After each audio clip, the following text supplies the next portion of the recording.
പിതാവിൻ്റെയും പുത്രൻ്റെയും പരിശുദ്ധാത്മാവിൻ്റെയും നാമത്തിൽ ആമേൻ. കർത്താവായ ദൈവമേ, അങ്ങ് ഞങ്ങളെ ഭരമേൽപ്പിച്ചിരിക്കുന്ന ഞങ്ങളുടെ ഉത്തരവാദിത്വങ്ങൾ, ദൗത്യങ്ങൾ, കുടുംബജീവിതത്തിൽ, പൗരോഹിത്യത്തിൽ അങ്ങ് ഞങ്ങളെ ഏൽപ്പിച്ചിരിക്കുന്ന ഉത്തരവാദിത്വങ്ങൾ, അങ്ങ് ഞങ്ങൾക്ക് നൽകിയിരിക്കുന്ന മക്കൾ, അവരുമായിട്ട് ബന്ധപ്പെട്ട ഞങ്ങളുടെ ഉത്തരവാദിത്വങ്ങൾ, കർത്താവ് ഇതെല്ലാം മനസ്സിലാക്കി പൂർത്തീകരിക്കാനുള്ള കൃപ അങ്ങയുടെ മക്കൾക്ക് നൽകണമേ. ഞങ്ങൾക്ക് വന്നുപോയ ഒത്തിരി വീഴ്ചകളുണ്ട്, ഉപേക്ഷകളുണ്ട്. അതിനെല്ലാം ഓർത്ത് ഞങ്ങൾ അങ്ങയോട് മാപ്പ് ചോദിക്കുന്നു. ഹൃദയ പരമാർത്ഥതയോടെ അങ്ങയെ വിളിച്ചപേക്ഷിച്ചുകൊണ്ട് കർത്താവ് ഞങ്ങളോടും ഞങ്ങളുടെ കുടുംബത്തോടും കരുണയായിരിക്കണമേ എന്ന് പ്രാർത്ഥിക്കുന്നു. പ്രത്യേകിച്ചും കർത്താവെ, ഈ പ്രാർത്ഥനയിൽ പങ്കെടുത്തുകൊണ്ടിരിക്കുന്ന ഈ മക്കളെയും ഇവരുടെ കുടുംബങ്ങളെയും ഇവരുടെ എല്ലാ അവസ്ഥകളെയും നന്നായിട്ട് അറിയുന്ന കർത്താവെ, അങ്ങയുടെ മക്കളെ അവിടുന്ന് അനുഗ്രഹിക്കണമേ. അവിടുത്തെ മക്കളുടെ മേൽ അവിടുന്ന് കരുണ ചൊരിയണമേ. അങ്ങയുടെ സമാധാനം അങ്ങയുടെ മക്കൾക്ക് നൽകണമേ. ദൈവമേ, കരുണയോടെ ഈ മക്കളെ കടാക്ഷിച്ച് അനുകമ്പയോടെ ഈ മക്കളെ നോക്കി ഇവരുടെ ജീവിതത്തില് കർത്താവെ അവിടുന്ന് ഇടപെടണമേ എന്ന് പ്രാർത്ഥിക്കുന്നു. തോബിത്ത് 8:16 വചനം അവകാശപ്പെട്ട് പ്രാർത്ഥിക്കുന്നു. ആരോഗ്യവും സന്തോഷവും കൃപയും നിറച്ച് ഈ മക്കളെ ഇവരുടെ കുടുംബത്തിലെ ജീവിതത്തിലെ ഓരോ മക്കളെയും ഓരോ മേഖലകളെയും സമാധാനം, സന്തോഷം, സൗഖ്യം, വിമോചനം, സമൃദ്ധി എല്ലാം നൽകി അനുഗ്രഹിക്കണം. പരീക്ഷയിൽ വിജയം നൽകണം. മക്കൾക്ക് സാമ്പത്തിക മേഖലയിൽ ഉന്നമനം നൽകണം. എല്ലാ തടസ്സങ്ങളും മാറ്റി വിവാഹം നടക്കണം. അനേക മക്കൾ ജനിക്കണം. അങ്ങനെ ഇവരുടെ കുടുംബങ്ങൾ അങ്ങയുടെ വചനത്തിന്റെ ഉറപ്പിൽ അനുഗ്രഹിക്കപ്പെടട്ടെ, എപ്പോഴും എപ്പോഴും എന്നേക്കും ആമേൻ. പ്രിയപ്പെട്ട ദൈവമക്കളെ, നമ്മുടെ മക്കള് ശരിക്കും അനുഗ്രഹിക്കപ്പെടണമെന്ന് നിങ്ങൾ ആഗ്രഹിക്കുന്നുണ്ടെങ്കിൽ, നമ്മൾ ആഗ്രഹിക്കുന്നുണ്ടെങ്കിൽ, നമ്മൾ ചെയ്യേണ്ട ചില കാര്യങ്ങളുണ്ട്. അതുപോലെ ചെയ്യണം. ഒന്നാമത് നമ്മുടെ മക്കളെ ദൈവത്തിന് വേണ്ടി സമർപ്പിക്കണം. നമ്മുടെ മക്കള് ദൈവത്തിന്റെ മക്കളാണ്. നമ്മുടെ ഇഷ്ടം പൂർത്തീകരിക്കാനുള്ളവരല്ല. അതുകൊണ്ട് ദൈവവചനം അനുസരിച്ച് ദൈവം പറഞ്ഞ പോലെ ജീവിച്ച് ദൈവത്തോട് ചേർന്ന് ജീവിക്കാൻ വേണ്ടി നമ്മുടെ മക്കളെ ദൈവത്തിന് പരമേൽപ്പിക്കണം.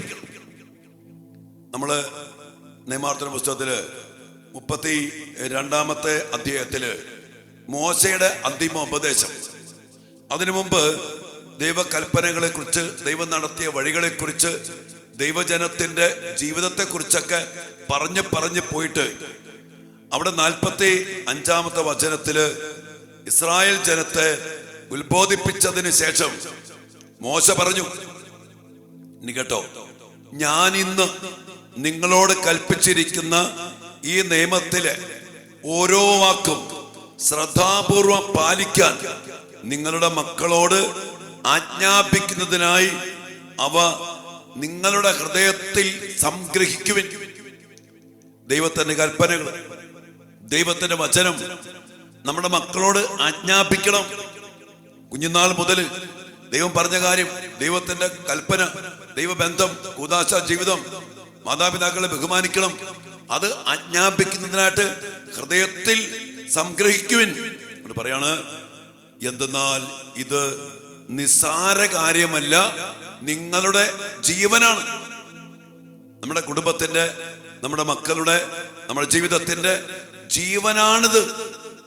ഇത് നമ്മൾ ഹൃദയത്തിൽ സംഗ്രഹിച്ച് ജീവിതത്തിലെ പ്രാവർത്തികമാക്കി, ദൈവകൽപ്പന എന്ന് പറഞ്ഞാൽ ദൈവാരാധന, 1, 2, 3 പ്രമാണം, ദൈവബന്ധം, ദൈവത്തെ ആരാധിക്കണം, ദൈവത്തെ ഒന്നാം സ്ഥാനം കൊടുത്ത് ജീവിക്കുന്ന ഒരപ്പനായിട്ട് ഒരമ്മയായിട്ട് മാറി അത് ഹൃദയത്തിൽ സംഗ്രഹിക്കുക എന്ന് പറഞ്ഞാൽ അതുപോലെ ജീവിച്ച് ഒരു കാര്യം മക്കളോട് ആജ്ഞാപിക്കുമ്പോ, കമാൻഡ് ചെയ്യുമ്പോ, ആ കാര്യത്തിൽ നമ്മൾ കമാൻഡേഴ്സ് ആവണം. നമ്മൾ ജീവിക്കുന്ന കാര്യമാണ് ഈ വചനം, ഈ പ്രമാണം. എന്നിട്ട് ആ മക്കളോട് ആജ്ഞാപിക്കണം, ഇതുപോലെ ജീവിക്കണം. ഈ ആജ്ഞാപിക്കുന്ന, കമാൻഡ് ചെയ്യുന്ന കാര്യം വാക്കുകൊണ്ട് മാത്രമല്ല. ചില കാര്യങ്ങൾ നമ്മൾ ചെയ്യുമ്പോ അത് തന്നെ ഒരു കമാൻഡിങ് ആണ്, ഒരു ആജ്ഞാപിക്കലാണ്. പപ്പ മുട്ടുകുത്തുന്നു, അപ്പൻ മക്കൾക്ക് കൊടുക്കുന്ന ആജ്ഞാപിക്കലാണത്. ഇതുപോലെ ചെയ്യണം. അങ്ങനെ ആജ്ഞാപിക്കുന്ന പലപ്പോഴും മാതാപിതാക്കള് മക്കൾ ഉപദേശിക്കും, മക്കളെ പറയും നീ ചെയ്യ്. പക്ഷെ ആജ്ഞാപനത്തിന്റെ കരുത്ത്, കമാൻഡേഴ്സിന്റെ കരുത്ത് അവർ ചെയ്തിട്ട് അനുസരിച്ചിട്ട് അവർ തന്നെ ഹൃദയത്തിൽ സംഗ്രഹിച്ച് ജീവിതത്തിൽ പ്രാവർത്തികമാക്കിയിട്ട് പറയണം. അങ്ങനെ പറഞ്ഞ് മക്കളെ അതിനു വേണ്ടി നമ്മൾ ഒരുക്കണം. അങ്ങനെ ചെയ്താലാണ് വെറുതെ പറഞ്ഞില്ലേ, വചനം പറഞ്ഞില്ലേ, ഇത് നിസ്സാര കാര്യമല്ല, നിങ്ങളുടെ ജീവനാണത്. അതുകൊണ്ട് മക്കളെ, നമ്മുടെ മക്കൾക്ക് കൊടുക്കേണ്ടത് ദൈവത്തിന്റെ കൽപ്പനയാണ്. ദൈവം പറഞ്ഞ വചനം കൊടുക്കണം. ആ വചനമാണ് അടിസ്ഥാനത്തിൽ പണിത് അത് പോരാഞ്ഞിട്ട് എല്ലാം കൊടുത്തുകൊണ്ടിരിക്കുക. ഇന്നലെ നമ്മൾ കണ്ടില്ലേ, ഭൗമികമായ കാര്യങ്ങൾക്ക് വേണ്ടി വിതയ്ക്കുന്ന, അതിനുവേണ്ടി പഠിപ്പിക്കാൻ വിടുന്നു, ട്യൂഷന് വിടുന്നു, എൻട്രൻസ് കോച്ചിങ് വിടുന്നു, തീറ്റ കൊടുക്കുന്നു, വസ്ത്രം വാങ്ങിച്ചു കൊടുക്കുന്നു, എല്ലാം ഉണ്ട്. സിനിമയ്ക്ക് കൊണ്ടുവന്നു, ഒരുമിച്ച് ഭക്ഷണം കഴിക്കാൻ കൊണ്ടുവന്നു, അവരെന്ത് പറഞ്ഞാലും വാങ്ങിച്ചു കൊടുക്കും. ടൂറിന് കൊണ്ടുപോവുക, വണ്ടി മേടിച്ചു കൊടുക്കുക, ഇതെല്ലാം ചെയ്തു കൊടുക്കും. പക്ഷെ ഇതിൽ കൊണ്ട് രക്ഷപ്പെടില്ല, ജീവൻ ഉണ്ടാവത്തില്ല. നിങ്ങളുടെ ജീവൻ എന്താണ് മക്കളെ? ഇത് നിങ്ങളുടെ ജീവനാണ്. ഈ വചനം, ഈ കൽപ്പന, ഈ പ്രമാണം അത് ജീവിച്ച് മക്കളോട് ആജ്ഞാപിച്ച് അതിൽ ഉറപ്പിക്കണം ഈ വചനത്തിൽ. അല്ലാണ്ട് മക്കൾക്ക് ചോദിക്കുന്നത് മുഴുവൻ വാങ്ങി. ഇന്ന് പിള്ളേർക്ക് ചോദിക്കുന്നത് മുഴുവൻ കിട്ടിക്കോളാം. കിട്ടിയില്ലെങ്കിൽ അവർ ഭയങ്കര മൂഡ് ഔട്ടായി, ഒച്ചപ്പാടായി, പിന്നെ മിണ്ടാട്ടമ ഇല്ലാതായി, പള്ളിപ്പോക്കത്തിലെ വാശിയായി, നിർബന്ധങ്ങളായി, നിബന്ധനകളായി, കണ്ടീഷൻസായി. അങ്ങനെയൊന്നും മക്കളെ വളർത്തരുത്. അങ്ങനെ മക്കളെ വളർത്തരുതെന്ന്. മക്കൾ കുറച്ച് കഷ്ടപ്പെട്ട് അധ്വാനിച്ച് വചനമനുസരിച്ച് സഹനങ്ങൾ ഏറ്റെടുത്ത് അന്നു വേണ്ട ആഹാരത്തിന് വേണ്ടി സ്വർഗസ്ഥനായ പിതാവിനോട് പ്രാർത്ഥിച്ച് നിങ്ങളെല്ലാം വാങ്ങിച്ചു കൊടുത്താൽ മക്കൾ പ്രാർത്ഥിക്കൊന്നുമില്ല. നിങ്ങളുടെ മക്കൾ രക്ഷപ്പെടണോ? ഈ അടിസ്ഥാനത്തിൽ നമ്മൾ ഉറപ്പിക്കണം. അച്ഛൻ്റെ കാര്യങ്ങളൊക്കെ പറയുമ്പോൾ ഞാൻ പറയുന്ന പിന്നിൽ അനേകം മക്കള് വഴിതെറ്റിപ്പോയതിന്റെ പിന്നിലുള്ള കാരണങ്ങൾ എന്തുകൊണ്ടെന്നൊക്കെ ചോദിച്ചറിഞ്ഞ് ഈ അടിസ്ഥാനമാകുന്ന വചനത്തിൽ ആഴപ്പെടുത്തി ജീവിക്കണം. നമ്മുടെ മക്കള് ദൈവത്തിനുള്ള മക്കളാ, നമ്മൾ അതുപോലെ പരിശീലിപ്പിക്കണം. നമ്മുടെ മക്കൾ വചനം അനുസരിച്ച് ജീവിക്കേണ്ട മക്കളാ. ഇവിടെയാണ് ജീവനുള്ളൂ. അത് ആജ്ഞാപിച്ചു കൊടുക്കാൻ അത് ബാധ്യതയുണ്ട്. അതില്ലാണ്ട് ഭൗമികമായ കാര്യങ്ങൾ കൊടുത്ത് എല്ലാ കാര്യം ഇന്ന് അങ്ങനെ കൊടുക്കുന്ന മക്കൾ നോക്കിക്കോ, അവരുടെ മേൽ ദൈവത്തിന്റെ ക്രോധമുണ്ട്. ആ മക്കൾ ഒരിക്കലും രക്ഷപ്പെടില്ല. കാരണം ധനാസക്തി എല്ലാ തിന്മയുടെയും, അതാണ് ദ്രവ്യാഗ്രഹം, ധനമോഹം എല്ലാ തിന്മയുടെയും നാശത്തിന്റെയും അടിസ്ഥാന കാരണമാണ്. അതിന്റെ പിന്നാലെ പോയാൽ ജഡികാസക്തി, അതുമായി ബന്ധപ്പെട്ടല്ല മദ്യം, ലഹരി, പബ്ബ്, ബാറ്, കൂട്ടുകെട്ട്, കറങ്ങാമ്പൊക്ക്, തീറ്റ, കുടി, പിന്നെ ഭയങ്കര മേക്കപ്പ്. മക്കളെ നോക്കുന്ന ഒത്തിരി മക്കളെ കാണുമ്പോ സങ്കടം വരുവാ. ഡ്രസ് കോഡ് കണ്ടാ മതി, മാന്യമായ വസ്ത്രം ധരിക്കില്ല, സങ്കടം വരും. എന്റെ മക്കൾ ഇങ്ങനെയൊന്നും മക്കളെ വളർത്തരുത്. ദൈവം പറഞ്ഞ വസ്ത്രധാരണം, ദൈവം പറഞ്ഞ വിശുദ്ധ ജീവിതം, അതിന് പ്രാധാന്യം കൊടുത്ത് കുഞ്ഞുനാൾ മുതൽ, കൊച്ചാണെങ്കിൽ പോലും ഇങ്ങനെ നേരിയ സാധനം, മക്കൾക്ക് ശരീരം മറയ്ക്കുന്ന വസ്ത്രം ചെറുപ്പത്തിലേ ധരിപ്പിച്ച് പരിശീലിപ്പിക്കണം. ചുട്ടയിലെ ശീലം ചുടല വരെ. ഇന്ന് ചില കാർന്നമാരെ പിള്ളേരൊക്കെ പള്ളി കൊച്ചല്ലേ ഇന്ന് കാണാനില്ലല്ലോ എന്നൊക്കെ പറഞ്ഞ് ചുമ്മാ ഒരു സാധനം ഇവിടെ ഇങ്ങനെ ഇടിക്കും, പിന്നെ എല്ലാം കണിക്കും, വയറ് കാണി. ഞാൻ പറയണ അത് ചെറുപ്പത്തിലെ മറയ്ക്കാൻ പഠിപ്പിക്കണം. അങ്ങനെ പരിശീലിപ്പിച്ച് ഈ വചനം ആജ്ഞാപിച്ചു കൊടുത്താൽ നമ്മുടെ മക്കൾ അങ്ങനെ ഇങ്ങനെയൊന്നും വഴുതിട്ട് പോവില്ല. ഇവിടുന്ന് കുറച്ചേ പിള്ളേർ പോയി എന്ന് പറഞ്ഞുകൊണ്ട് ഈ എണ്ണിപ്പറക്കി നിലവിളിച്ചിട്ടൊന്നും നമ്മൾ കേട്ട് നമുക്ക് സങ്കടപ്പെടാന്നല്ലാണ്ട് ഒരു കാര്യമില്ല. അതുകൊണ്ട് പ്രിയപ്പെട്ട മക്കളെ, മക്കൾ രക്ഷപ്പെടണമെന്ന് ശരിയായിട്ട് ആഗ്രഹിക്കുന്നുണ്ടോ? ഉണ്ടെങ്കിൽ ചില നിയന്ത്രണങ്ങൾ, ചില സത്യമായ കാര്യങ്ങൾ ആജ്ഞാപിച്ച് അവരെ അതിൽ ഉറപ്പിച്ച് ജീവിപ്പിക്കണം. അതുപോലെ തന്നെ നമ്മളും ജീവിക്കണം, മാതൃക കൊടുക്കണം. കുടുംബ പ്രാർത്ഥനയില്ല, കൂദാശ ജീവിതമില്ല, പ്രാർത്ഥനയില്ല, പിന്നെ എല്ലാ തീറ്റയും കൂടിയും ആസ്വദിക്കലുണ്ട്. വീട് കുടിക്കാനും തിന്നാനും ആസ്വദിക്കാനുള്ള ഒരു പിശാചിന്റെ ഒരു ആലയം. ഞാൻ ഇന്നലെ പറഞ്ഞു, വീട് ദൈവത്തെ ആരാധിക്കാനുള്ളതാണ്. അവിടെ പ്രാർത്ഥനയില്ല, ആരാധന, ഓരോരുത്തർക്കും ഒരു മുറി, അവിടെ നിന്ന് കമ്പ്യൂട്ടർ കളി, ഗെയിം കളി, സിനിമ കാണല്, മദ്യപിക്കല്, ഒരുമിച്ച് കുടിക്കും. എന്നിട്ട് മക്കൾ ശരിയാവണം എന്ന് പറഞ്ഞു പറഞ്ഞാൽ എങ്ങനെ ശരിയാവും? അതുകൊണ്ട് നിങ്ങളുടെ മക്കൾ, നമ്മുടെ മക്കൾ നന്നായിട്ട് പോകണമെന്ന് ആഗ്രഹിക്കുന്നുണ്ടെങ്കിൽ അടിസ്ഥാനം ഈ സത്യമാണ്. പ്രാർത്ഥിക്കാം മക്കളെ. പിശാചി, ഞാൻ ഓർക്കാണ്, പിശാചി മേഖലയിലൊക്കെ കയറി അവൻ ഇതൊക്കെ നശിപ്പിച്ച് ഇതാണ് കറങ്ങാൻ പൊക്ക്, പബ്ബി പൊക്ക്, ഒരുമിച്ച് ഭക്ഷണം കഴിക്കാൻ പൊക്ക്, ഒരുമിച്ച് ടൂറും റീലുകളുമാ. ടൂറിന് പോയി വീഡിയോ എടുത്തു, അതിട്ടു, ഒരു മ്യൂസിക് കൊടുത്തു, എന്നാ സെറ്റപ്പാ. അതുകൊണ്ടൊന്നും രക്ഷപ്പെടില്ല. വീഡിയോ പോയി ടൂറിന് പോയി അവിടെ പോയിട്ട് ഇതെടുത്തു, അവിടെ പോയിട്ട് റീലെടുത്തു, അവിടെ പോയിട്ട് അതിന്റെ വീഡിയോ ഇട്ടു. ആരെ കാണിക്കാൻ? ഒരു കാര്യമില്ല. സങ്കടം കൊണ്ട് പറയാം മക്കളെ. കാണുമ്പോ ഒക്കെ ചില ആൾക്കാർ ടൂറിന് പോയ റീലുകളും അതിന്റെ വീഡിയോ ഒക്കെ പോസ്റ്റ് ചെയ്ത് കുറെ ലൈക്കുകളൊക്കെ കിട്ടി. ഒന്ന് ലൈക്ക് ചെയ്യാൻ വേണ്ടിയൊക്കെ എന്ത് കിട്ടാൻ? യൂസ്ലെസ്, വേസ്റ്റ്, ഉപകാരമില്ല എന്ന് ഞാൻ പറയാം. പള്ളിയിൽ പോണതൊക്കെ ഒന്ന് വീഡിയോ എടുത്ത് വിട്ടേ. ദൈവത്തെ ആരാധിക്കുന്ന, കുടുംബത്തിൽ പ്രാർത്ഥിക്കുന്ന, അതൊന്നും വീഡിയോ ഇടണ്ട. എന്നാൽ അതൊക്കെ ഒന്ന് വിട്ടു, അതൊന്നും വിടില്ല. എവിടെ ഇങ്ങനെ കറങ്ങാൻ പോയി, അല്ലെങ്കിൽ എന്താ പറയാ, അത് ചാടി വണ്ടി ഓടിക്കുന്നു, അല്ലെങ്കിൽ കടൽ കാണാൻ പോയി, അല്ലെങ്കിൽ ഫോറസ്റ്റിൽ പോയി, അല്ലെങ്കിൽ അങ്ങനെയുള്ള കാര്യങ്ങൾ, ഇതൊക്കെ വലിയ വീഡിയോ എടുക്കും. ഇനി ഒരു സംസ്കാരം മാറ്റി ദൈവത്തെ ആരാധിക്കുന്നത് ഒരു ഷോർട്സ് ഒക്കെ വീഡിയോ ഒക്കെ വിട്ടെ. ഇൻസ്റ്റാഗ്രാമിൽ കുടുംബത്തിൽ പ്രാർത്ഥിക്കുന്നത്, സ്തുതിക്കുന്നത്, മുട്ടുകുത്തി നിൽക്കുന്നത്, കുർബാന സ്വീകരിക്കുന്നത്, കുമ്പസാരിക്കുന്നത്, ഇതൊക്കെ ഒന്ന് റീലൊക്കെ ആക്കി വിടുന്നേ. അനുഗ്രഹിക്കട്ടെ മക്കളെ. സങ്കടം കൊണ്ട് പറയുന്നതാണ് കേട്ടോ. നമ്മൾ അങ്ങനെയൊന്നും ആയി നശിച്ചു പോകാൻ പാടില്ല. നമ്മളിത് കാണിച്ചു കൊടുത്തു കഴിഞ്ഞാൽ നമ്മുടെ മക്കള് ഒരു 100 മടങ്ങ്, ഞാൻ പറഞ്ഞില്ലേ, വിതയ്ക്കുന്നത് കൊയ്യുമ്പോ ഒരു നെല്ല് മണി വിതച്ചാൽ അത് കതിരിട്ട് അത് ചെടിയായി കതിരിടുമ്പോ ഒരു നെൽക്കൊല, കതിർക്കൊല നിറയെ നെല്ലുകളായിരിക്കും.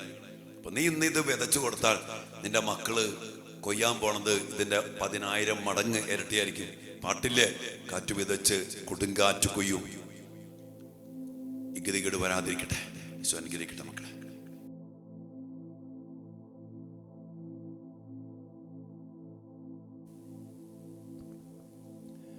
പരിശുദ്ധ പരമ ദിവ്യകാരുണ്യ ഈശോയ്ക്ക് എന്നേരവും ആരാധനയും സ്തുതിയും പുകഴ്ചയും ഉണ്ടായിരിക്കട്ടെ.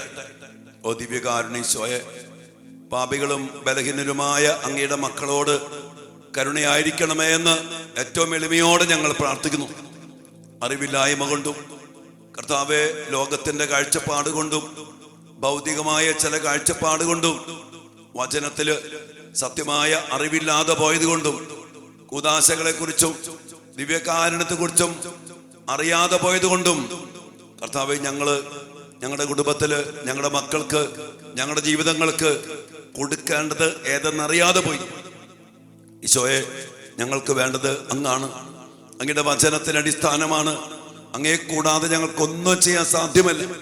അങ്ങയുടെ വചനം, അങ്ങയുടെ കൽപ്പനകള് ഞങ്ങളുടെ ജീവനാണെന്ന് അങ്ങ് പറയുമ്പോ അതാ ഹൃദയത്തിൽ സംഗ്രഹിച്ച് മക്കളോട് ആജ്ഞാപിക്കണമെന്ന് അങ്ങ് പറയുമ്പോ അതിലൊക്കെ വന്നുപോയ വീഴ്ചകൾ ഏറെയാണ്. ഭൗതികതയ്ക്ക് വേണ്ടി ലോകത്തിന്റെ ചൈതന്യത്തില് ധനം അല്ലെങ്കിൽ സമ്പത്ത്, നേട്ടങ്ങള്, അതിനുവേണ്ടി പലപ്പോഴും കർത്താവ് ഞങ്ങൾ പ്രാധാന്യം കൊടുത്ത് മക്കളെ വളർത്തിയിട്ടുണ്ട്. ട്യൂഷന് വിട്ടു, എൻട്രൻസ് കോച്ചിങ്ങിന് വിട്ടു, കൂദാശകൾക്ക് പ്രാധാന്യം കൊടുക്കാതെയൊക്കെ പോയി. വചനത്തിനനുസരിച്ച് ജീവിതത്തെ ക്രമപ്പെടുത്താൻ മക്കളെ ആജ്ഞാപിച്ച് വളർത്തിയില്ല. മക്കെല്ലാം വാങ്ങിച്ചു കൊടുത്തു. വാങ്ങിച്ചതും ചോദിച്ചതും ഒക്കെ മക്കൾക്ക് ഇഷ്ടം പോലെ ഞങ്ങൾ പ്രദാനം ചെയ്തു. വന്നുപോയ വീഴ്ചകളേറെയാണ് കർത്താവെ, ഞങ്ങളുടെ ജീവിതങ്ങളെ സമർപ്പിക്കുന്നു, ഞങ്ങളുടെ മക്കളെ സമർപ്പിക്കുന്നു. എഴുതിച്ചു പോയ മക്കള്, ലോകാരൂപിക്ക് അടിമപ്പെട്ടു പോയ മക്കള്, കൂദാശയിൽ നകന്നു പോയ മക്കള്, വചനമില്ലാതെ ജീവിക്കുന്ന മക്കള്, ദൈവപ്രമാണങ്ങൾക്ക് പ്രാധാന്യം കൊടുക്കാതെ പോയ മക്കള്, ഞങ്ങളുടെ മക്കളെല്ലാവരെയും അങ്ങേ തിരുസന്നിധിയിൽ ഞങ്ങൾ സമർപ്പിച്ച് പ്രാർത്ഥിക്കുന്നു. ഞങ്ങളുടെ മക്കളോട് കരുണയായിരിക്കണമേ. ഞങ്ങളുടെ ജീവിതങ്ങളോട് കരുണയായിരിക്കണമേ. കർത്താവ്, യഥാർത്ഥമായ പ്രകാശത്തില്, ചൈതന്യത്തില്, വചനത്തില്, കൽപ്പനയില്, അങ്ങയുടെ പ്രമാണങ്ങളില് അടിസ്ഥാനമിടാൻ ഞങ്ങൾക്ക്, ഞങ്ങളുടെ മക്കൾക്കും ഇടയാകട്ടെ. ഈശോയെ, അതിനുവേണ്ടി മക്കളെ സമർപ്പിക്കുന്നു, ഇവിടെ കുടുംബങ്ങളെ സമർപ്പിക്കുന്നു. ശുശ്രൂഷ പങ്കെടുക്കുന്ന ഞങ്ങളെല്ലാവരും ഒരുമിച്ച് പ്രാർത്ഥിക്കുന്നു. അങ്ങയുടെ കരുണയ്ക്കായി, അങ്ങയുടെ ദയാവായ്പിനായി, അങ്ങയുടെ അനുകമ്പയ്ക്കായി, അങ്ങയുടെ ആശീർവാദത്തിനായി കർത്താവെ ഞങ്ങളെ സമർപ്പിച്ച് പ്രാർത്ഥിക്കുന്നു. കർത്താവെ, അതിലൂടെ വഴി വിട്ടുപോയ ജീവിതത്തിലൂടെ പിശാചിന് കിട്ടിയ ആധിപത്യങ്ങളെ, അധികാരങ്ങളെ, അവകാശങ്ങളെല്ലാം അവസാനിപ്പിച്ചുകൊണ്ട് അങ്ങയുടെ മക്കളോട് കരുണയായിട്ട് കർത്താവെ, അങ്ങയുടെ ബലിയുടെ യോഗ്യതയാൽ പാപത്തെ, ശാപത്തെ, മരണത്തെ, കടങ്ങളെ എല്ലാം വീട്ടി സാത്താനാധിപത്യങ്ങളെ തകർത്തെറിഞ്ഞുകൊണ്ട് അങ്ങയുടെ കുരിശുമാന ശക്തിയാൽ അങ്ങയുടെ മക്കളോടും കുടുംബത്തോടും കരുണയായിരിക്കണമേ. കുരിശിൽ ചിന്തിയ രക്തത്തിന്റെ യോഗ്യതയിലും കുരിശിൽ അങ്ങ് നേടിയ വിജയത്തിലും ആശ്രയിച്ചുകൊണ്ട് ദിവ്യകാരുണ്യശോയെ അങ്ങയുടെ ഐക്യപ്പെട്ട് പ്രാർത്ഥിക്കുന്ന അങ്ങയുടെ മക്കളെ, ഇവരുടെ കുടുംബങ്ങളെ, ഇവരുടെ ജീവിതങ്ങളെ നശിപ്പിക്കാൻ ശ്രമിക്കുന്ന പൈശാചിക ശക്തികളെ നിർവീര്യമാക്കിക്കൊണ്ട് അങ്ങയുടെ ആശീർവാദത്തിലൂടെ അങ്ങയുടെ മക്കളെ അവിടുന്ന് വീണ്ടെടുക്കണമേ, അനുഗ്രഹിക്കണമേ. പ്രാർത്ഥനയോടെ ശിരാശീർവാദം നമുക്ക് സ്വീകരിക്കാം. മക്കളെ, പരിശുദ്ധ ശരീരത്താലും വിലയേറിയ രക്തത്താലും പാപത്തിൻ കറകളിൽ നിന്നും മർത്യനു നീ മോചനമേകി സകലേശാ ദിവ്യ കടാക്ഷം തൂകണമേ വത്സല സുതരിൽ നിർമ്മലരായി ജീവിച്ചിടുവാൻ ചിന്തണമേ ദിവ്യവരങ്ങൾ. കർത്താവേ, എല്ലാ വരങ്ങളും കൃപകളും ചൊരിഞ്ഞ് അങ്ങയുടെ മക്കളെ ആശീർവദിച്ച് അങ്ങയിൽ, അങ്ങയുടെ വചനത്തിൽ ഞങ്ങളെയും ഞങ്ങളുടെ മക്കളെയും ഉറപ്പിക്കണേ എന്ന് പ്രാർത്ഥിച്ചുകൊണ്ട് അതിനുവേണ്ട ആശീർവാദ അഭിഷേകം പ്രാപിച്ച മക്കളെ, ഹല്ലേലൂയ യേശുവേ.